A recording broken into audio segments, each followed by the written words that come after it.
बाबासाहेब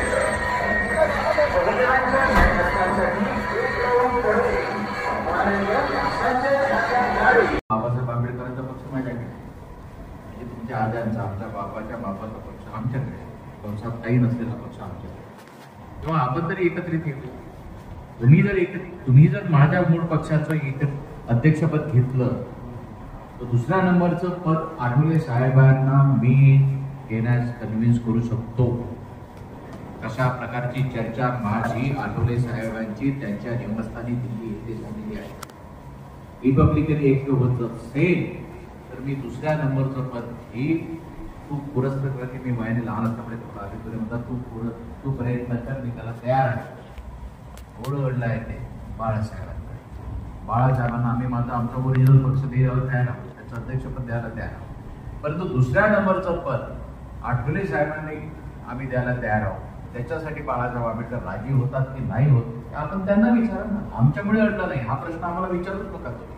नाही आम्हाला तुमच्यामुळे असं म्हणणं नाही, पण ते तुमच्यातले सगळे जर घटक एक आमची सुद्धा हे बघा, आज जर का आम्ही सगळेजण एकत्रित झालो तर या महाराष्ट्राचा मुख्यमंत्री आमच्यापैकी कोणीतरी राहू शकतो. कदाचित बाळासाहेब आंबेडकर राहू शकतात, हे रामदासजी आठवले राहू शकतात. हे मला जेव्हा कळतं तेव्हा या मोठ्या नेत्यांना का कळत नाही हा प्रश्न त्यांना विचारा तुम्ही.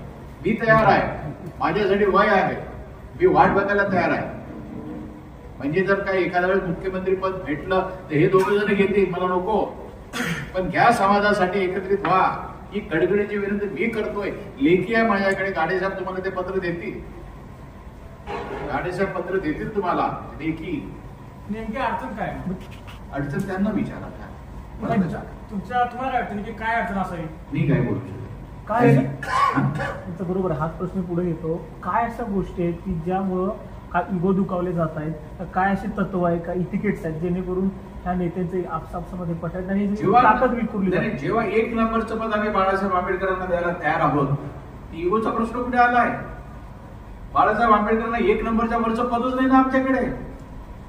दुसऱ्या नंबरचं पद आठवले साहेब करायला तयार आहेत. निष्कर्ष तुम्ही काढा.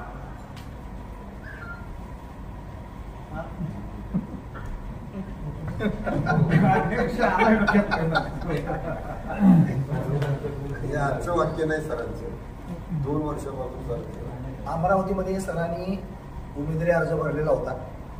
त्याबरोबर अमरावती जिल्हाध्यक्ष हिम्मतराव ढोले आहेत, त्यांचाही अर्ज भरला होता, डमी अर्ज म्हणून.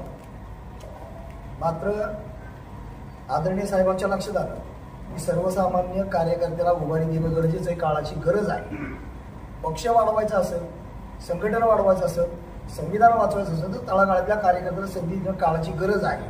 आणि हे ओळखून मला वाटतं साधी मंत्रिपदाची जरी घोषणा झाली तर मंत्री विचार करतो की माझ्या बायकोला मंत्रिपद कसं भेटेल, केंद्रात मी आहे, राज्यात माझ्या बायकोला कसं भेटेल, हा प्रयत्न राहतो. मात्र एकमेव नेते आम्हाला असे लाभले, स्वाभिमानी नेता मी एवढ्यासाठी म्हणतो की 3-3 वेळा लोकसभा लढवली. मात्र मी हाताच्या पंजावरती लढणार नाही, कुठल्याही दुसऱ्या चिन्हावरती लढणार नाही. बाबासाहेब आंबेडकरांचा ओरिजिनल पक्ष माझ्याकडे आहे आणि त्या पक्षावरच मी निवडणूक लढीन. आणि किती वेळा मला हार मानावे लागले तरी चालेल. हा स्वाभिमान जोपासणारे स्वाभिमानी नेते आम्हाला भेटले, हे आम्ही आमचं भाग्य समजतोय. या स्वाभिमानी नेत्यांनी स्वतःची उमेदवारी माघार घेतली आणि अमरावती जिल्हाध्यक्ष आदरणीय हिम्मतराव ढोले साहेबांना उमेदवारी देणारा माझ्या माहितीप्रमाणे राज्य देशातला मला माहीत नाही, पण महाराष्ट्र राज्यातला एकमेव नेता असा असेल जो स्वतः उमेदवारी माघार घेतो आणि आपल्या जिल्हाध्यक्षाला उमेदवारी देतो. याच्यातून पत्रकार मंडळींनी समजून घ्यावं की खरी आंबेडकर चळवळ कुणाला चालवायची, खरी आंबेडकर मुवमेंट कोण हाताळते आणि कुणामुळं ऐक्याला खोप असला गेलाय. आपण सगळे ज्ञात आहात, सुज्ञ आहात. आणि या सगळ्या गोष्टीमध्ये आपण दखलपात्र राहिलं पाहिजे. म्हणून या ठिकाणी सातारा जिल्ह्यामध्ये उमेदवारी मला दिली गेलेली आहे आणि मला खात्री आहे की या 2 आपण हल्ली वर्तमानपत्र बघतो, पत्रावर बघतो विचार करा की तुमची बातमी लागली म्हणून नाराज का? कारण रखाण्याचे रखाने बोलून येत आहेत. एका बाजूला राजेंचा रखाना येतोय, दुसऱ्या बाजूला शशिकांत शिंदे साहेबांचा रखाना येतोय. सर्वसामान्य आमच्यासारखं उमेदवार वर्तमानपत्रात कुठे दिसून येत नाही. त्यामुळे खंत व्यक्त केली. मात्र ज्या पत्रकारांनी 2 फाईट जिल्ह्याच्या समोर उभ्या केला की उदयनराजे भोसले विरुद्ध शशिकांत शिंदे साहेब, हे साफ चुकीचं आहे. या दोघांच्या भांडणामध्ये RPIचा पुरस्कृत उमेदवार म्हणून संजय गाडे माझी सीट विन होणार आहे, हे आज तुम्हाला मी सांगू इच्छितो. आणि या दोघांच्या भांडणाचा फायदा हा मला होणार आहे. ही काळ्या दगडावरील रेग आहे. कारण उदयनराजेंना आमच्या साहेबांनी सांगितल्या पद्धतीनं जसे आम्ही आदरणीय प्रकाश आंबेडकर साहेबांना आदरणीय मानतो, आमच्या बापाचे वंशज आहेत, बाबासाहेब आंबेडकरांचे वंशज आहेत, ते जेवढे आम्हाला वंदनीय आहेत तेवढे शिवरायांचे वंशज आम्हाला वंदनीय आहेत.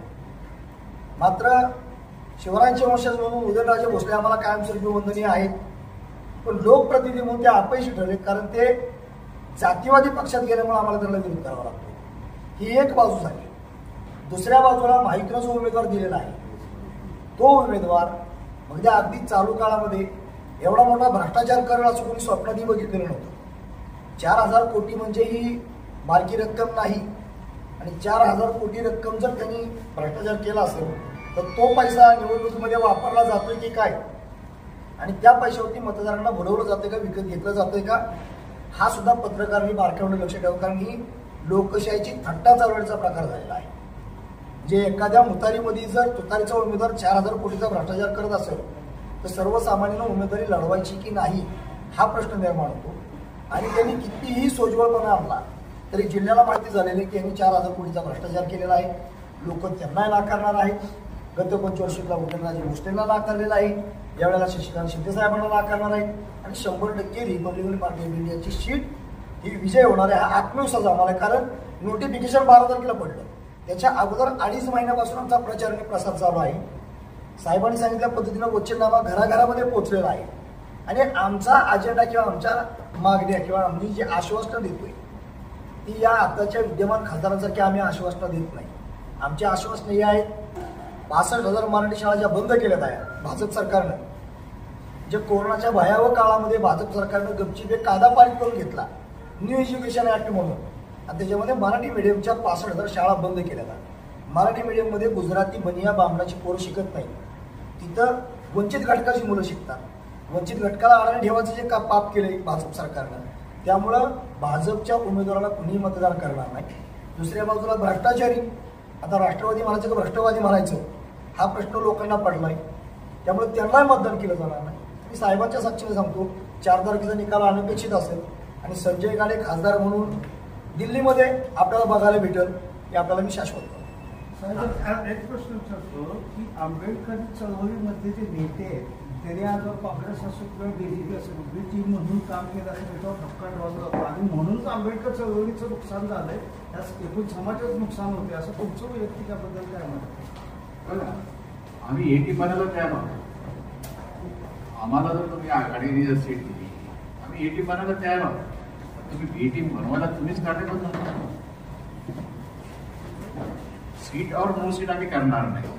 आम्हाला 48 पैकी 2-3 सीट दिल्या असतात तर आम्ही 80 बनायला तयार आहोत. पण तुम्ही 80 पण बनवणार नाही मग म्हणणार की 80 पण बनवू नका, असं कसं आहे?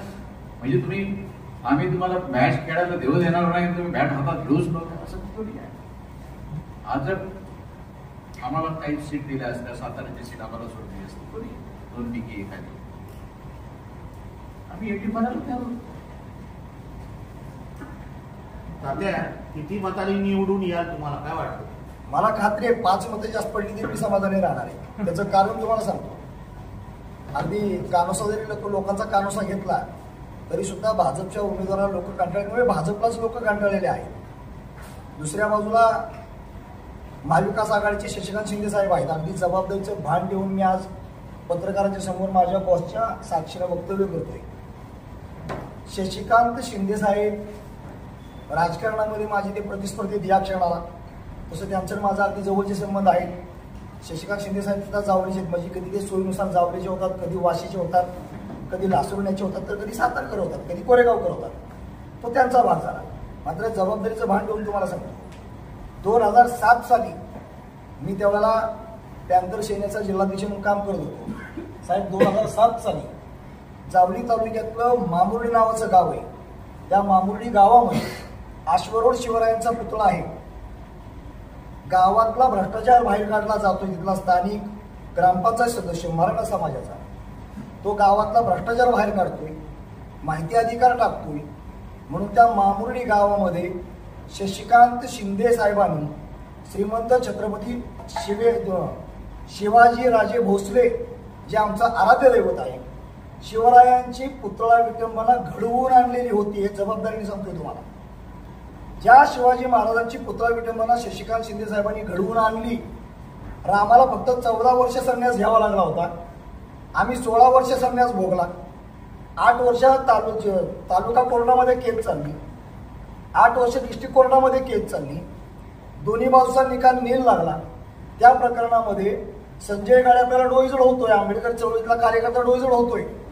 मी पत्रकार म्हणून त्या ठिकाणी गेलो असता शशिकांत शिंदे साहेबांनी पोलीस प्रशासनाला हाताशी धरून, त्यावेळेला गृहमंत्री आर आबा होते, आर आबाच्या कार्यालयातून फोन करून त्या शिवाजी महाराजांच्या पुतळा विटंबनेमध्ये मला सह आरोपी केलेलं होतं, हे आपल्याला आठवण करून देतो.